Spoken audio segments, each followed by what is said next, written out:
हाय नमस्कार आपल्या सर्व भाऊ बहिणींना. तर काय चाललंय भाऊ बहिणीचं, झालं का सर्वांचं जेवण?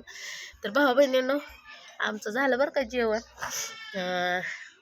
सकाळ सकाळ स्वयंपाक भाऊ बहिणीनं मायरूच पप्पा जातात का आम्हाला म्हणून करते आपला स्वयंपाक, तरी आज उशीरच झाला. अं, होतं मायरूच्या बापाला काम भाऊ बहिणीनं. तर नाही रात्री पाऊस बी पडला.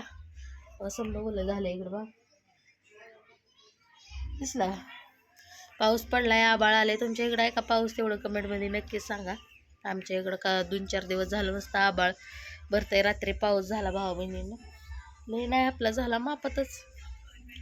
तर बसले होते मला, नंतर चला आपलं काय व्हिडिओ भाऊ बहिणीनं. मी तर जास्त व्हिडिओवर म्हणजे कामाला जाते त्यामुळं माझं काही व्हिडिओ येत नाही. तर मायरूज पप्पा बी व्हिडिओ काढतात तेव्हा टाकता आला तर टाकतात भाऊ बहिणीनं, वेळ मिळाला तर. नाहीतर घरी आल्यावर पण नाही, कटवून जाते. तर मग मी नंतर व्हिडिओ काढायला लागल्यावर मग त्यांना फोन आला की इकडे तिकडे पळतात लगेच काम आणि ती. तर भाऊ बहिणी बसली होती, म्हणलं तर चला व्हिडिओ आपल्या भाऊ बहिणीसाठी काढावा. कारण कसं आहे माहिती आहे का, व्हिडिओ नाही काढलं तर आपलं लय अवघड होऊन बसतंय. म्हणून व्हिडिओ काढणं लय गरजेचं आहे आमच्यासाठी. कारण की प्रत्येक व्हिडिओमध्ये मला तर सांगणं असतं की व्हिडिओ काढणं एवढं ही नाही, त्याला काहीतरी हे करावं लागतं. त्यामुळे भाऊ बहिणीनो, कंटेंट नसलं तरी आम्ही व्हिडिओ बनवत असतो. कंटेंट असो नाही तर नसो, तर कारण का ती आम्हाला काढणं भागच आहे. नाही काढलं तर मग संध्यावरच पाणी फिरतं भाऊ बहिणींनी. त्यामुळे नाही काही व्हिडिओ बनवत. आणि आजकाल सोशल मीडियाची माहिती तर भरपूर लोकांना आहे भाऊ बहिणींनो, त्यामुळे एवढं काय सांगायची गरज नाही. तर मायरूज पप्पा काल कामाला गेलो होतं. काल दुपारी मॅडम आली घरी आम्हाला न्यायला. मॅडम म्हणजे अंगणवाडीतली जी सेविका असतात, आपल्या गावच्या सेविका असतात बघा, लहान बाळांचे ह्याच्या प्रत्येक गावी असते ते. तर आपल्याच गावातल्या इथं भाऊ बहिणीनं सेविका, तर अंगणवाडी सेविका म्हणते त्यांना. तर आली होती काल दुपारचीच, 1-1:30 वाजता आली ती भाऊ बहिणीनं. म्हणली अगं चल ना, म्हणली तुझ्या नवऱ्याला फोन लावती तर तुझा नवरा कामाला आहे आणि इथं तुला सांगायला पण येणं काय व्हायना, कोणाच्या मोबाईलवरनं फोन करायचा काय.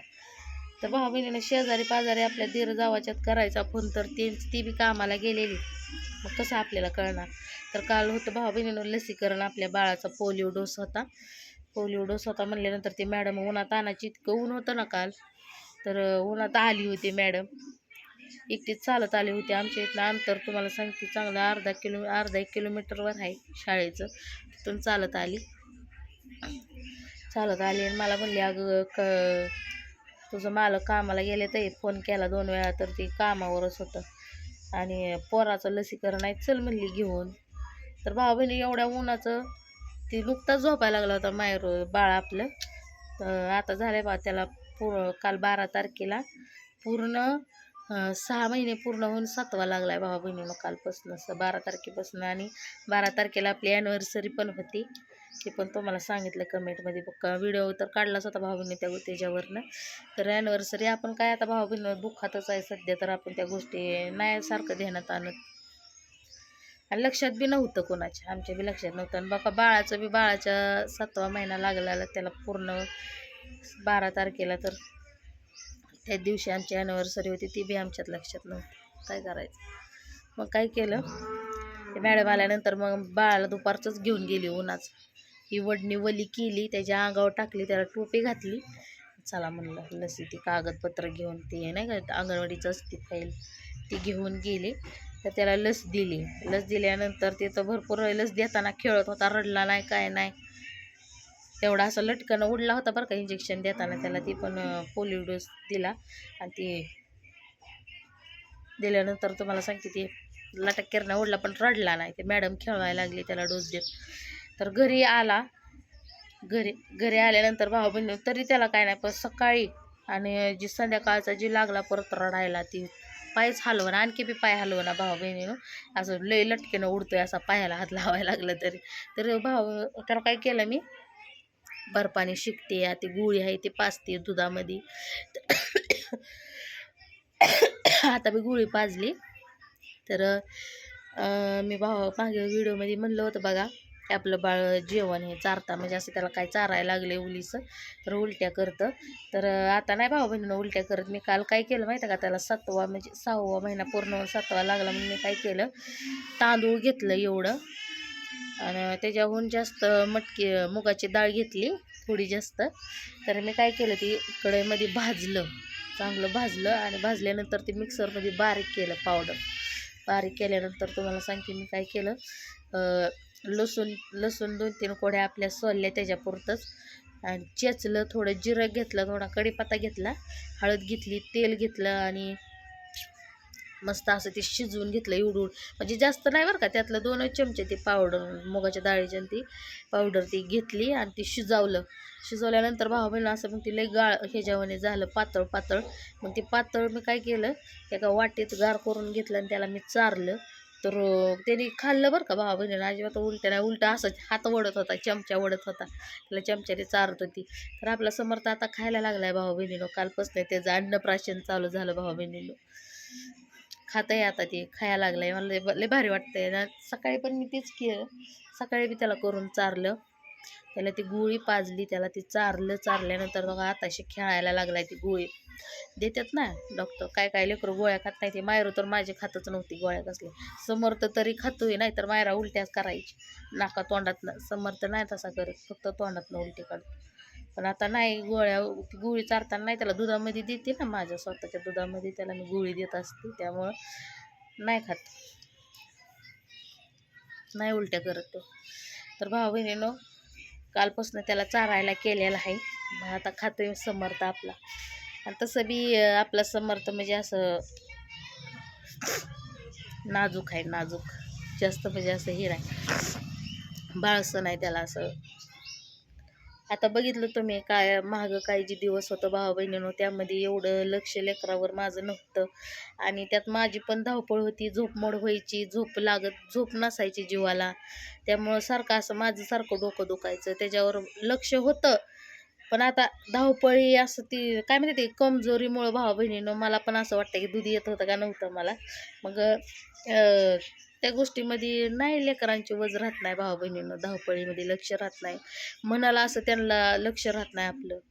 आपलं जे असं घरी असताना मन मोकळं आपण त्याच्यावर नीट ध्यान देऊन आपण समजा गोष्टी करतो, तसं दवाखान्यात असल्यानंतर काय करता येत नाही ना.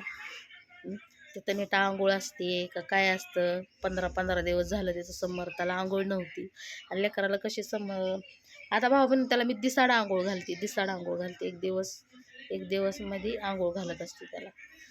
तर एवढंच, आमच्या इथं पाण्याची लय अडचण असते, पाण्यामुळं एवढं काही जमत नाही.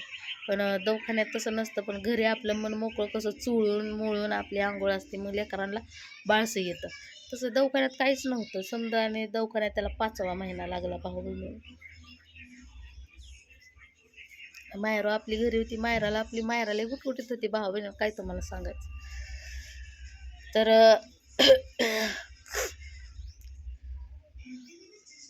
काल दिवसभर मला आत्याची लय आठवण येत होती भाऊ बहिणींनो. असे काम करताना इथं का मी तिथं आता ते आहे ना टाकी, त्या टाकीत तिथं टाकीच्या तिथं ते टब दिसलाय काळा, ते तिथं भांडी घासत होती मी. तर आता आमच्या तिथंच भांडी घासायच्या, तिकडं घासायच्या, का 2 जागा आहेत, तिथं घासायच्या, तिकडं घासायच्या, तिथं पाण्याने भांडी ठेवायच्या, तिथं घासायच्या भांडी भाऊ बहिणीला, त्यांचंच टिपाड आहे ती.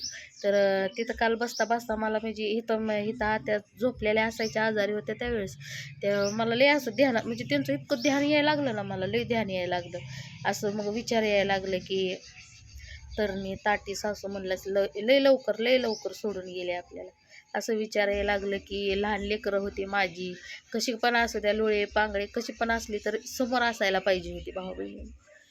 आमच्यात राहिली तरी असते ते तात्याबाई, आमच्या राहिले असते आमच्यामध्ये, असं मला लयच वेगळंच लय ध्यान येत होतं मला काल त्यांचं. मग ध्यान येता माझ्या मनानेच डोळ्यातनं पाणी यायला लागले, काय तुम्हाला सांगायचं. आणि आज काही इथंच बसली मी, शेडमध्येच असते सारखी, लाईट गेली घरातली की शेडमध्ये येऊन बसते. आज तर मायरूज पप्पा इथं घरी, तर बाहेरच येऊन बसले. समर्थ आपला खेळतोय, त्याला ते औषध पाजले, पण नाही तर लय रडतोय, नंतर ते हात लावू देत नाही कोणाला. मायरूला तर मी त्याच्यापाशी जाऊ देत नाही, काय तर आपलं लागला त्याच्या पायाला हात पितीर लय रडतो. मग मायराला तिकडे बसली ती झोक्यात त्याच्या आणि बसली इकडं बाहेर. मला कालपासून आत्याचं लय ध्यान येत आहे भावाबीनं, काय सांगायचं, आठवण येते. आणि त्याचा विषय असा आहे की भाऊ बहिण आमच्या घरासमोर लय जवळ दरवाजा आहे, दारातच आहे, म्हणजे रोड आहे, रोड दरवाजा नाही रोड.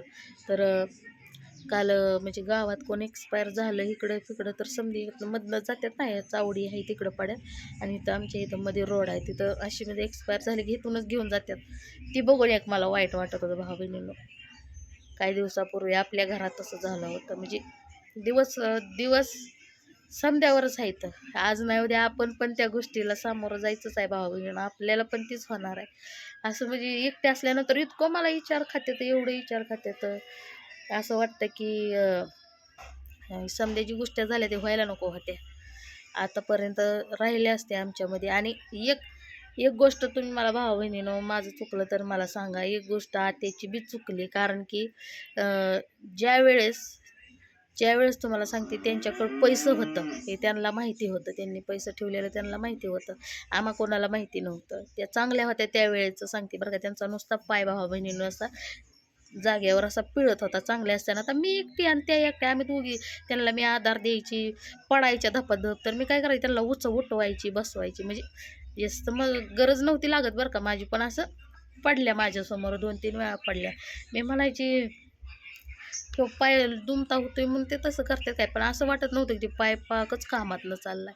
आणि त्यावेळेस मायरूच्या पप्पा कामाला जायचं, कामाला जाऊन घरात बाजार, परत तुम्हाला सांगते लागायचं 1-2 दिवस काम लागायचं, त्यातून 2 दिवस काम लागले की त्यांना निमा आईश करायला लागायचं आणि त्यांना घरात काय लागायचं. मग अशानं काय पैसेच राहत नव्हता भाऊ बहिणीनं आमच्याजवळ, ही खरी गोष्ट आहे, मी सांगते तुम्हाला. मग आत्यानं काय करायला पाहिजे होतं, आत्याकडे होतं ना पैसे, त्यावेळेस त्यांनी म्हणायचं होतं घेऊ का राजू, माझ्याकडे एवढं पैसा आहे तर लोकाला द्यायचं नाही तर मलाच नीट व्हायचं, हे पैसे घे, मग माझ्या जीवाची लय उलाघाल होती, मला घेऊन जा दवाखान्यात, मला नीट कर. ती पैसे भावा बहिणीनं कमीत कमी जर त्यांना बघितलं असतं ते पैसे घेऊन, तर आतापर्यंत आपल्या सासूबाई जवळ असत्या.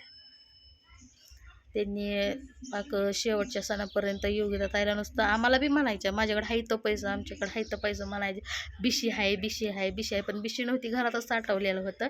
पण कधी असं म्हणले नाही त्या की माझ्याकडे पैसा आहे तर मी आज ही करीन, मी दवाखान्यात गेली तर मीच बरी होणार आहे, असं कवाच नाही. शेवटच्या क्षणापर्यंत त्यांनी सांगितलं ना. मग ती जर पैसा भावाबहिणी दिला असतं तर झाले असते नीट. असं माझं काल एकटीच विचार करत बसली होती, एकटीच. असं व्हायला नको होतं. आता त्यांनी समजतदारपणा आधीच दाखवला असताना चांगल्या होत्या त्यावेळेस तर बऱ्या झाल्या असत्या, असं मला एकटीलाच विचार येतात भावा बहिणींना. आता माझं विचार मला एकटी असते म्हणून येतात. आता टी व्ही मग चालू असते भावा बहिणी, दिवसभर लाईट असते, लाईट असं कधी आधीमध्ये गेली तर काय टी व्ही तर लक्ष राहतं का 24 तास सांगा. ती लेकर रडायला लागली झोप येत नाही, काय नाही, मग झोपू बी देत नाही, ती लक्ष ठेवावं लागतं. मायरू जाते इकडे तिकडं उन्हात तानाची खेळा, किती केलं तर मुली जे जात आहे तिच्यावर तर लक्ष लय ठेवावं लागतं भाऊ बहिणी. आणि राहत्या आम्ही जिथं राहतोय तिथं तर लय बेकार आहे, इथं माणसं आजूबाजूची आहे ती भाऊ बहिणीला, त्यामुळे तर भरपूर लक्ष ठेवावं लागतं आणि दिवसभर जागे असते. समर्थ आला आपल्या रडायला लागला उन्हात तानाचा लय रडतो, मग त्याला गप्प बसवायचा, असंच माझा दिवस जातो भाऊ बहिणीनं. मग मायरूज पप्पा कामाला गेल्यानंतर मला काय, माझं डोक्यात जी विचार आणि लेकरं आणि नवरा कामाला गेले की माझं विचार काम झाले.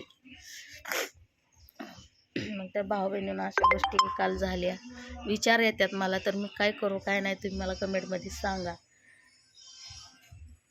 आधीच जर आत्याबाईने आमच्या समजूतदारपणा दाखवला असता तर नसतं एवढ्या समजे भाऊ बहिणीनं गोष्टीला सामोरं जावं लागलं, असं मला वाटतंय. मग मला सांग कमेंटमध्ये मी काय चुकीचं बोलते का, आणि बोलत असली तर 2 शिव्या द्या, मला काही फरक पडणार नाही. कारण की मला जी वाटतं, मला जी विचार आलं काल ते तुमच्याबरोबर शेअर केलं भाऊ बहिणीनं. कसं असतंय, जी मनात आपले विचार येतात, जी मनात ठेवतो आपण, ती मन कुठं तर मोकळं हलकं करायचं, मनावरचा बोजा कमी होतो भाऊ बहिणीनं असं म्हणलं जातं. आता काही गोष्टी योगिताताईच्या अनुभव घेते मी, त्यांनी विचार काही गोष्टी त्यांच्या मनात ठेवल्या आणि तो कधी त्यांची अवस्था तशी होऊन बसली आहे, म्हणून तुमच्याबरोबर शेअर करते. कारण की भाऊ बहीण म्हणते म्हणून तुम्हाला ही समजा शेअर करते, नाही तर काय गरज आहे भाऊ बहिणीनं, आपण शेजारी पाजारी कोणाच्या जात नाही, बसत नाही, उठत नाही, आपलं घर भलं ना, आपण कोणाच्यातच जात नाही, मी कोणाच्यातच नाही, माझं घर आणि मी आणि माझा नवरा एवढंच बस. कोणाच्या जायचं नाही, यायचं नाही. आणि किती गेलं तर कोण कोणाचं बघत नसतं भाऊ बहिणीनं. जायचं, लोकांच्या उचापाच्या करायच्या, तीच बायांची येड असते ती शेजारी पाजारांचं जाऊन बसल्यावर. म्हणून आपल्याला त्या गोष्टीला जायचं नाही. मी जात नाही, लय दिवस जात नाही, आधीपासूनच नाही भाऊ बहिणी. घरी असते मी, घरीच दिवसभर घरी एकटीच. आणि आता आधी तरी सासूबाई असायच्या, पण आता कोणच नाही, मी एकटीच आहे. तर बाय, घ्या काळजी.